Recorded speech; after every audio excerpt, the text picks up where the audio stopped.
ಚಿಕ್ಕಮಗಳೂರು ಕಳಸ ತಾಲೂಕಿನ ಸಂಸೆ ಗ್ರಾಮ ಪಂಚಾಯಿತಿ ವ್ಯಾಪ್ತಿಯಲ್ಲಿ ಬರುವ ಸಂಸೆ, ಎಳನೀರು, ಪಾಲ್ಗಲ್, ನೆಲ್ಲಿಬಿಡು, ಗುಳ್ಯ, ನೇತ್ರಾವತಿ, ಗುತ್ತಿಯಡ್ಕ, ಪಾತಿಗುಡ್ಡ, ಎಸ್ಕೆ ಮೆಗಲ್, ಕುದುರೆಮುಖ, ಕಾರ್ಲೆ, ಕಳಕೋಡು ಭಾಗಗಳಲ್ಲಿ ವಿದ್ಯುತ್ ಇಲ್ಲದಿದ್ದರೆ ನೆಟ್ವರ್ಕ್ ಕೂಡ ಇರುವುದಿಲ್ಲ. ಇಂತಹ ಸ್ಥಿತಿಯಲ್ಲಿ ಹಳ್ಳಿಗರು ತುಂಬಾ ತೊಂದರೆ ಅನುಭವಿಸುತ್ತಿದ್ದಾರೆ. ಇದಕ್ಕೆ ಯಾವುದಕ್ಕೂ ಅಧಿಕಾರಿಗಳು ಸ್ಪಂದಿಸುತ್ತಿಲ್ಲ.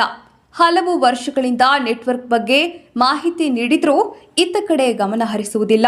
ಇದು ಮಲೆನಾಡ ಪ್ರದೇಶವಾಗಿದ್ದು ಸಾವಿರಾರು ಸಂಖ್ಯೆಯಲ್ಲಿ ಜನರು ಹಾಗೂ ಪ್ರವಾಸಿ ತಾಣವಾಗಿದ್ದು ದಿನನಿತ್ಯ ಕೂಲಿ ಕಾರ್ಮಿಕರು ಹಾಸ್ಪಿಟಲ್ಗೆ ಹಾಗೂ ಇನ್ನು ಇತರ ಕೆಲಸ ಕಾರ್ಯಗಳಿಗೆ ಹೋಗಬೇಕಾದ್ರೂ ತುಂಬಾ ಕಷ್ಟ. ನಮಗೆ BSNL ಈಗ ಎಕ್ಸ್ಚೇಂಜ್ ಇರೋದು ಇಲ್ಲಿ ಪ್ರಯೋಜನ ಇಲ್ಲ. ಯಾಕೆ ಅಂತ ಹೇಳಿದ್ರೆ ಇಲಾಖೆ ಅಧಿಕಾರಿಗಳು ₹1 ಕೆಲಸ ಮಾಡೋದಿಲ್ಲ. ಜನಗಳ ಕಷ್ಟಕ್ಕೆ ಅವರು ಸ್ಪಂದನೆ ಮಾಡೋದೇ ಇಲ್ಲ. ಎಷ್ಟು ನೀವು ಹೋರಾಟ ಮಾಡಿ ಏನೇ ಮಾಡಿ ಅವರು ಸ್ಪಂದನೆ ಮಾಡ್ತಾ ಇಲ್ಲ. ಎಮರ್ಜೆನ್ಸಿ ನೀವು ಹೇಳ್ತೀರಿ, ನಮ್ದು ಹಳ್ಳಿ ಪ್ರದೇಶದಲ್ಲಿ ಒಂದು ಸೀರಿಯಸ್ ಕೇಸ್ ಆಯಿತು, ಒಂದು ಪೇಷಂಟು ಏನಾದ್ರು ಹುಷಾರಿಲ್ದಂಗೆ ಆಯಿತು, ಅವ್ರು ಇಮಿಡಿಯೇಟ್ ಆಗಿ ಕಳಸ ಕರ್ಕೊಂಡು ಹೋಗ್ಬೇಕು, ಇಲ್ಲಾಂದ್ರೆ ಮಂಗಳೂರು ಕರ್ಕೊಂಡು ಹೋಗ್ಬೇಕು ಅಂತ ನೋಡಿದರೆ ಆಂಬುಲೆನ್ಸ್ ಫೋನ್ ಮಾಡುವ ಅಂದರೆ BSNL ನೆಟ್ವರ್ಕ್ ಇರೋದಿಲ್ಲ. ಕರೆಂಟ್ ಹೋದ ತಕ್ಷಣ ನೆಟ್ವರ್ಕ್ ಹೋಗ್ಬಿಡ್ತದೆ. ಇದನ್ನು ಎಷ್ಟೂ ಸರಿ ಅಧಿಕಾರಿಗಳು ಹೇಳಿದ್ರು, ಅವರು AC ರೂಮಲ್ಲಿ ಕೂತ್ಕೊಂಡು ಸಂಬಳ ಪಡೆಯೋದೇ ವಿನ ಬಿಟ್ಟರೆ ಅಧಿಕಾರಿಗಳು ಕೆಲಸ ಮಾಡೋದಿಲ್ಲ. ಇದಕ್ಕೆ ಸಂಬಂಧಪಟ್ಟ ಸೆಂಟ್ರಲ್ ಮಿನಿಸ್ಟರ್ ಇರ್ತಾರೆ, ಅವರು ಸಮೇತ ಇದ್ರ ಬಗ್ಗೆ ಗಮನ ಹರಿಸೋದಿಲ್ಲ. ಇಡೀ ದೇಶದಲ್ಲಿ BSNL ಬಿದ್ದೋಗಿದೆ. ಕಾರಣ ಏನು ಅಂತ ಹೇಳಿದ್ರೆ ಪ್ರೈವೇಟ್ ಕಂಪನಿಯವರು ಇದನ್ನು ಮುಚ್ಚಲಿಕ್ಕೆ ನೋಡೋದು. ಈ ಗೌರ್ಮೆಂಟ್ ಕಂಪನಿಯವರು ಪ್ರೈವೇಟ್ ಕಂಪನಿಯವರು ಮುಚ್ಚಲಿಕ್ಕೆ ನೋಡ್ತಾ ಇದ್ದಾರೆ. ಕಾರಣ ಏನು ಅಂತ ಹೇಳಿದ್ರೆ ಇವ್ರ ಮೇಲೆ ಬರಬೇಕು. ಇವರು ಇಷ್ಟ ಬಂದಂಗೆ ಪ್ರೈವೇಟ್ ಕಂಪನಿಯವರು ಏರಿಸ್ಬೋದಲ್ಲ ರೇಟ್ನ. ಈಗ ಸಿಮ್ಮಿಗೂ ರೇಟ್ ಏರಿಸ್ತಾರೆ, ಆಮೇಲೆ ಕರೆನ್ಸಿಗೂ ರೇಟ್ ಏರಿಸ್ತಾರೆ. ಅದು ಬ್ಲೇಡ್ ಹಾಕೋದು ಜನಗಳಿಗೆ ತುಂಬ ಕಷ್ಟ ಅಂತ ಹೇಳಿದ್ರೆ ತುಂಬ ಕಷ್ಟದ ವಿಚಾರ. ಹಾಗಾದ್ರೆ ದಯವಿಟ್ಟು ಇದ್ರ ಬಗ್ಗೆ ಸಂಬಂಧಪಟ್ಟ ಹಿರಿಯ ಅಧಿಕಾರಿಗಳು, ಸೆಂಟ್ರಲ್ ಮಿನಿಸ್ಟರ್ ಸಮೇತ ಇದ್ರ ಬಗ್ಗೆ ಕೂಲಂಕುಷವಾಗಿ ಪರಿಶೀಲನೆ ಮಾಡಿ ಜನಗಳಿಗೆ ಅನುಕೂಲ ಆಗುವಾಗ ಮಾಡಿಕೊಡಬೇಕು. ಸರ್, ಇಲ್ಲಿ ಮಾತ್ರನಾ ಅಲ್ಲ ಬೇರೆ ಕಡೆ ಎಲ್ಲ ಕಡೆ ಸರ್, ಎಲ್ಲ ಕಡೆನೂ BSNL ಬಿದ್ದೋಗಿದೆ. ಸಾಧಾರಣ ಟೌನ್ಶಿಪ್, ಸಾಧಾರಣ ಹೋಬಳಿ ಲೆವೆಲಲ್ಲಿ ಸ್ವಲ್ಪ ಅದು ಹೆದರಿಕೆ ಅಲ್ಲಿ ಹೋಗ್ತದೆ. ಆದರೂ ಹಳ್ಳಿಯಲ್ಲಂತೂ ಏನೇನಿಲ್ಲ. ಇದು ಸರ್ಕಾರಕ್ಕೆ ತುಂಬ ನಷ್ಟ. ಇದರಲ್ಲಿ ಸರ್ಕಾರಕ್ಕೆ ತುಂಬ ನಷ್ಟ ಬಿಟ್ಟು ಕೋಟಿಗಟ್ಟಲೆ ನಷ್ಟ. ಇದರಿಂದ ಜನ BSNL ಸರ್ಕಾರದ ಇರಲಿ ಅಂತೇಳಿ ನಂಬಿರ್ತಾರೆ. ನಮ್ಗೆ ಜನಗಳಿಗೆ ಪ್ರಯೋಜನ, ಸರ್ಕಾರದ ಯಾರು ತೊಂದರೆ ಆಗೋದಿಲ್ಲ ಅಂತೇಳಿ ಇದನ್ನು ಈಗೆಲ್ಲ ಬಿಟ್ಟು BSNL ತೆಗೆದು ಈಗ ಪ್ರೈವೇಟಿಗೆ ಪೋರ್ಟ್ ಮಾಡ್ಕೊಂಡಿದ್ದಾರೆ. ಸಿಮ್ಗಳನ್ನೆಲ್ಲ ಪೋರ್ಟ್ ಮಾಡಿದ್ರೂ ಅವರು ಏನು ಅಂತ ಹೇಳಿದ್ರೆ ಪ್ರೈವೇಟ್ನವ್ರು ಬ್ಲೇಡ್ ಹಾಕ್ತಾ ಇದ್ದಾರೆ, ಜನಗಳಿಗೆ ಬ್ಲೇಡ್ ಹಾಕ್ತಾ ಇದ್ದಾರೆ. ಅವ್ರು ಇಷ್ಟ ಬಂದಂಗೆ ರೇಟ್ ಜಾಸ್ತಿ ಮಾಡ್ತಾರೆ, ತಗೊಳ್ತಾರೆ. ಆದರೆ ಏನು ವಿಧಿ ಇಲ್ಲ. ಸರ್ಕಾರ ಇದ್ದು ಸತ್ತಾಗೆ, ನಮಗೆ ಸರ್ಕಾರ ಇದ್ದುವೇ ಸತ್ತಾಗೆ. ಅಲ್ಲಿ ಜನಗಳು ಈಗ ಎಮರ್ಜೆನ್ಸಿ ಏನಾದ್ರು ಇದ್ರೆ ಕಾಲ್ ಮಾಡ್ಬೇಕಾದ್ರೆ ಏನು ಮಾಡ್ತಾರೆ ಸರ್? ಏನು ಮಾಡೋದು ಸರ್, ಪ್ರಯೋಜನ ಇಲ್ಲ. ಎಲ್ಲರೂ ದೂರ ಓಡ್ತಾರೆ. ಹೋಗಿ ಒಂದು ಗುಡ್ಡೆ ತಲೆಯಲ್ಲಿ ಇತ್ಕೊಂಡು ಯಾರ್ದಾರು ಜಿಯೋ ಸಿಮ್ ಇದ್ದವ್ರ ಹತ್ರ ಅಥವಾ ಏರ್ಟೆಲ್ ಸಿಮ್ ಇದ್ದವ್ರ ಹತ್ರ ಹೋಗಿ ಅವರ ಕೈಕಾಲು ಹಿಡಿದು ಒಂದು ಫೋನ್ ಮಾಡೋ ವ್ಯವಸ್ಥೆ ಮಾಡ್ತಾರೆ. ಅದು ಕಷ್ಟದಲ್ಲಿ. ಯಾಕಂದರೆ ಮೈಲಿಗಟ್ಟಲೆ ದೂರದಲ್ಲಿ ಒಂದೊಂದು ಮನೆ ಇರೋದು, ಅಕ್ಕಪಕ್ಕದಲ್ಲಿ ಮನೆ ಇರೋದಿಲ್ಲ. ನಮ್ಮ ಹಳ್ಳಿಗಾಡು ಪ್ರದೇಶ ಇಲ್ಲಿ ಅದು ಎಷ್ಟು ಕಷ್ಟ ಅನುಭವಿಸ್ತಾರೆ ಅಂದರೆ, ಒಂದು ಹೆಂಗಸಿಗೆ ಪಾಪ ಡೆಲಿವರಿ ಒಂದು ಬಸ್ರಿ ಹೆಂಗಸಿ ಇರ್ತಾರೆ ಹಳ್ಳಿಯಲ್ಲಿ, ಅವರಿಗೆ ಏನಾದ್ರು ಒಂದು ನೋವು ಬಂತು ಅಂತ ಹೇಳಿದ್ರೆ ಒಂದು ಆಂಬುಲೆನ್ಸಿಗೆ ಫೋನ್ ಮಾಡುವ ಅಂತೇಳಿ ಫೋನಿನ ವ್ಯವಸ್ಥೆ ಇಲ್ಲ. ಸರ್ಕಾರ ಇದಕ್ಕೆ ವ್ಯವಸ್ಥೆ ಮಾಡಬೇಕು, ಮಾಡೋದಿಲ್ಲ. ಅಂದರೆ ಸರ್ಕಾರ ನಾವು ಏನು ಗ್ರಹಿಸ್ತೀವಿ ಅಂತ ಹೇಳಿದರೆ, ಅವರಿಗೆ ಮಿನಿಸ್ಟ್ರಿಗಳಿಗೆ ದುಡ್ಡು ಬೀಳ್ತದೆ ಇದರಲ್ಲಿ, ಅಥವಾ ಅಧಿಕಾರಿಗಳಿಗೆ BSNL ಅಧಿಕಾರಿಗಳಿಗೆ ಪ್ರೈವೇಟ್ನವ್ರು ದುಡ್ಡು ಹಾಕ್ತಾರೆ. ನಾವು ಆ ಭಾವನೆಯಲ್ಲಿ ನಾವು ಅರ್ಥ ಮಾಡ್ಕೊಳ್ಬೇಕಾಗ್ತದೆ. ಯಾಕಂದರೆ ಈ ದುಡ್ಡಿನ ಮದದಿಂದ ಇವರು ಈ ಥರ ಈ ಕೆಲಸ ಮಾಡ್ತಿದ್ದಾರೆ. ಇದು ಯಾವಾಗಲೂ ಆಗಬಾರ್ದು. ಜನಗಳಿಗೆ ಸೇವೆ ಒದಗಬೇಕು, ಜನಗಳಿಗೆ ಸೇವೆ ಆಗಬೇಕು. ಸರ್ಕಾರದ ಸೇವೆ ಅಂತ ಹೇಳೋದು ಅದು ಬಹಳ ಒಂದು ಇದು ಪುಣ್ಯದ ಕೆಲಸ. ಆದರೆ ಸರ್ಕಾರ ಇದ್ರ ಬಗ್ಗೆ ಎಚ್ಚೆತ್ತುಕೊಳ್ಬೇಕು. ಮಾನ್ಯ ಪ್ರಧಾನಮಂತ್ರಿಗಳು ಇದ್ರ ಬಗ್ಗೆ ಎಚ್ಚೆತ್ತುಕೊಂಡು ಇದನ್ನು ಜನಗಳಿಗೆ ತೊಂದರೆ ಆಗದಿದ್ದಾಗೆ ಇದನ್ನು ನೋಡ್ಕೊಳ್ಬೇಕು. ಇದನ್ನ ನಾನು ನಿಮ್ಮಲ್ಲಿ ವಿನಂತಿ ಒಂದೇ ಮಾಡ್ತಾ ಇರೋದು, ಪ್ರಧಾನಮಂತ್ರಿಗಳು ಇದನ್ನು ಎಚ್ಚೆತ್ತುಕೊಳ್ಬೇಕು. ಇದನ್ನ ಬಗ್ಗೆ ಹಳ್ಳಿಗಾಡಲ್ಲಿ BSNL ಎಷ್ಟು ಕೀಳ್ಮಟ್ಟಕ್ಕೆ ಹೋಗಿದೆ ಅಂತ ಹೇಳಿದ್ರೆ, ಅದು ಸರಿಯಾದ ಅಧಿಕಾರಿಗಳು, ಪ್ರಾಮಾಣಿಕ ಅಧಿಕಾರಿಗಳನ್ನ ಕರೆಸಿ ವೆರಿಫಿಕೇಶನ್ ಮಾಡಿಸಿ ಅದನ್ನು ಸಂಬಂಧಪಟ್ಟವರಿಂದ ಜನಗಳಿಗೆ ಅನುಕೂಲ ಮಾಡಿಕೊಡ್ಬೇಕು. ಇದನ್ನು ನನ್ನ ಹೆಸರು KJ ಪ್ರಮೋದ್. ಈಗ ನಮ್ಮಲ್ಲಿ ಸಮಸ್ಯೆ ಏನಂದರೆ SK ಮೆಗಲ್ಲು, ಸಂಸೆ ಪ್ರತಿಯೊಂದರಲ್ಲೂ ನಮ್ಮ ನೆಟ್ವರ್ಕ್ ಸಿಗಬೇಕಂದ್ರೆ BSNL. ಅದರಲ್ಲಿ ಯಾವುದೇ ಕಾರಣಕ್ಕೂ ನಮಗೆ ಒಂದು ಹುಷಾರಿಲ್ಲ ಅಂತ ಹೇಳಿದ್ರೆ ಯಾರಿಗಾದ್ರು ಫೋನ್ ಮಾಡ್ಬೇಕಂದ್ರೆ ಯಾವುದೇ ಕಾರಣಕ್ಕೂ ನಮ್ಮ ಏರಿಯಾಕ್ಕೆ ನೆಟ್ವರ್ಕ್ ಸಿಗೋಲ್ಲ. SK ಮೆಗಲ್ಗೆ ಸಿಗೋಲ್ಲ, ಸಂಸೆಗೂ ಸಿಗೋಲ್ಲ. ನಮ್ಮಲ್ಲಿ ಭಾರಿ ಕಾರ್ಯಕ್ರಮ ಏನಂತ ಭಾರಿ ಸಮಸ್ಯೆ ಕಾಡೂರು. ಅದರಲ್ಲಿ ನೆಟ್ವರ್ಕು ಕರೆಂಟ್ ಹೋಯ್ತು ಅಂತ ಹೇಳಿದ್ರೆ ಮತ್ತೆ ಕರೆಂಟ್ ಬರೋದು ಅರ್ಧ ಗಂಟೆ ಬೇಕು ನೆಟ್ವರ್ಕ್ ಬರೋಕ್ಕೆ. ಬಂದ್ರೂ ತಾನೇ ಒಂದೊಂದು ಟೈಮಲ್ಲಿ ನೆಟ್ವರ್ಕ್ ಬರುತ್ತೆ, ಇಲ್ಲಾಂದರೆ ನೆಟ್ವರ್ಕ್ ಬರೋಲ್ಲ.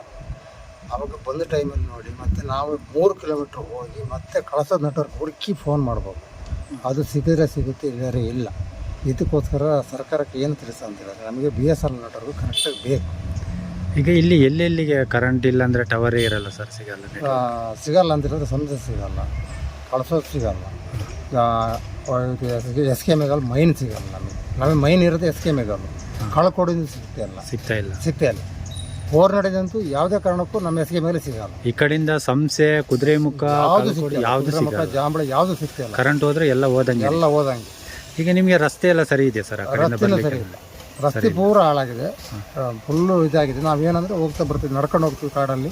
ಯಾರಾದರೂ ಬರೋರಿದ್ರೆ ಅವ್ರ ಹತ್ರ ಹೇಳಿ ಕಳ್ಸಿದ ಮೇಲೆ ಆಟೋಗಳೆಲ್ಲ ಬರೋದು. ನಮಗೆ ಫೋನ್ ಮಾಡೋಕ್ಕೆ ನೆಟ್ವರ್ಕ್ ಇಲ್ಲ, ಆಮೇಲೆ ಬರಬೇಕು. ಎಷ್ಟು ಕಿಲೋಮೀಟರ್ ಆಗುತ್ತೆ ಸರ್? ನಾವು ಸಂಸ್ಥೆಯಿಂದ ನಮ್ಮ ಮನೆಗೆ 7 ಕಿಲೋಮೀಟರ್ ಆಗುತ್ತೆ. 7 ಕಿಲೋಮೀಟರ್. ಹಂಗೇನೆ ಸುಮಾರು ದೂರ ಹಳ್ಳಿಗಳೆಲ್ಲ ಇದೆ. ಸುಮಾರು ನಮ್ಮಲ್ಲಿ 1 ಕಿಲೋಮೀಟರ್ಗೆ ಒಂದು ಮನೆ ಉಂಟು, ಕಮ್ಮಿ ಅಂತ ಹೇಳಿದ್ರೆ ಒಂದು 25-30 ಮನೆ ಉಂಟು. ಹಾಗೆ ಎಲ್ಲರಿಗೂ ಸಮಸ್ಯೆ. ಅವರೆಲ್ಲ ಒಬ್ಬರೊಬ್ಬರಿಗೆ ಹೇಳ್ಕೊಂಡು ಯಾರ ಸಂಸ್ಥೆಗೆ ಹೋದರೆ ಅವ್ರವ್ರ ಮನೆಗೆ ಹೋಗಿ 1 ಕಿಲೋಮೀಟರ್ ನಡ್ಕೊಂಡು ಹೋಗಿ ಒಂದು ಆಟೋ ಕಳಿಸ್ಕೊಡಪ್ಪ ಅಂತ ಹೇಳಿ ನಾವು ಹೇಳಿ ಕರ್ಸ್ಕೊಬೋದು. ಈಗ ಅಧಿಕಾರಿಗಳು ಗಮನಕ್ಕೆ ತಂದಿದ್ದಾರೆ ಸರ್? ಎಲ್ಲ ತಂದಿದ್ದೀವಿ, ಆದರೆ ಯಾವುದೇ ಕಾರಣಕ್ಕೂ ನಮ್ಮಲ್ಲಿ ಅಧಿಕಾರಿಗಳು ಬಂದಿಲ್ಲ. ಏನು ಹೇಳ್ತಾರೆ ಕೇಳಿದ್ರೆ? ಕೇಳಿದ್ರೆ ನಾವು ಮಾಡಿಸ್ಕೊಡ್ತೀವಿ ಅಂತಾರೆ. ಸಂಸ್ಥೆ ಪಂಚಾಯತಿಗೆ, ನಮಗೆ ಸಂಸ್ಥೆ ಇರೋದು ಪಂಚಾಯತಿಗೆ, ನಮ್ಮಲ್ಲಿ 7 ಕಿಲೋಮೀಟರ್ ಸಂಸ್ಥೆ ಪಂಚಾಯತಿಗೆ ಬರ್ಬೇಕು. ಅಲ್ಲಿ ಕೇಳಿದ್ರೆ ನಾವೇನು ಮಾಡೋಕ್ಕಾಗಲ್ಲ, ಈಗೆಲ್ಲ ನಾವು ಹೇಳಿದ್ದೀವಿ, ಆಲ್ರೆಡಿ ಎಲ್ಲ ಇದು ಮಾಡಿದ್ದೀವಿ, ಹೇಳ್ತೀವಿ ಅಂತ ಹೇಳಿದ್ದಾರೆ. ನಾವು ಬಿಟ್ಟರೆ ಮತ್ತೆ ಯಾವುದೇ ಹೇಳಿಲ್ಲ, ಬರೋದಿಲ್ಲ ಅವರು. ಓಟು ಎಲೆಕ್ಷನ್ ಬಂದಾಗ ಒಂದು ಬರ್ತಾರೆ, ಮತ್ತೆ ಬರೋದಿಲ್ಲ. ಈ ಜನಪ್ರತಿನಿಧಿಗಳು ಕೇಳಿದ್ರೆ ಏನು ಹೇಳ್ತಾರೆ ಸರ್? ಜನಪ್ರತಿನಿಧಿ ಕೇಳಿದ್ರೆ ನಾವೆಲ್ಲ ವ್ಯವಸ್ಥೆ ಮಾಡಿವಿ, ನೀವೇನು ತಲೆ ಕಷ್ಟ ಮಾಡಿ ಇನ್ನೊಂದು ತಿಂಗಳಲ್ಲಿ ಸರಿ ಆಗುತ್ತೆ ಅಂತಾರೆ. ಆದರೆ ವರ್ಷ ಆದರೂ ಸರಿಯಾಗೋದಿಲ್ಲ. ನಾವು 5-6 ವರ್ಷದಿಂದ ಇದನ್ನೇ ಹೇಳ್ತಿದ್ದೀವಿ. 5-6 ವರ್ಷಗಳಿಂದನೇ ಇದೇ ಥರ ನಡೀತಾ ಉಂಟು. ನಾವು ಹೇಳ್ತೀವಿ ಅಂತ ಹೇಳಿದ್ದಾರೆ, ಇನ್ನೂ ಬಿಟ್ಟರೆ ಹೇಳಿಲ್ಲ. ನಾವು ಹೇಳಿದ್ದೀವಿ, ಅವರು ಗಮನಕ್ಕೆ ತಂದಿಲ್ಲ.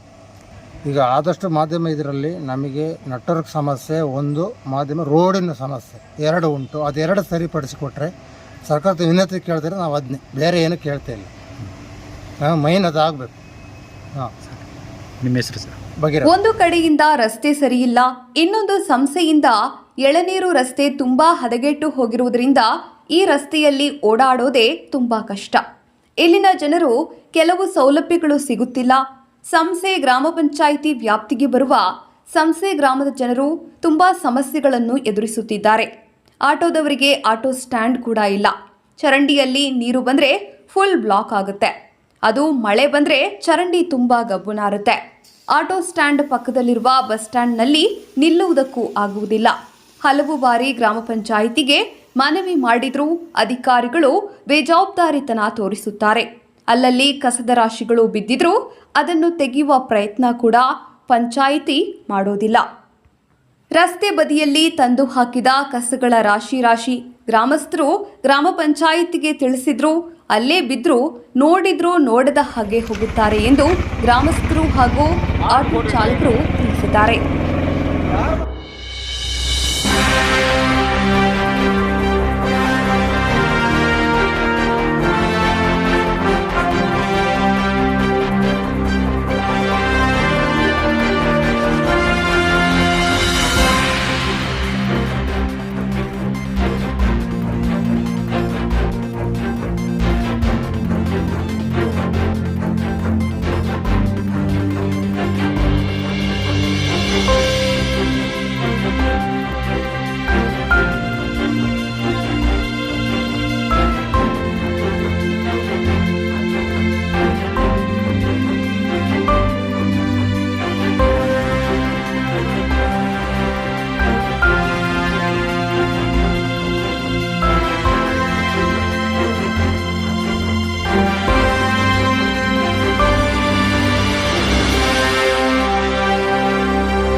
ಧನ್ಯವಾದಗಳು. ಮುಂದಿನ ವಿಡಿಯೋದಲ್ಲಿ ಸಿಗೋಣ. ವಂದನೆಗಳು.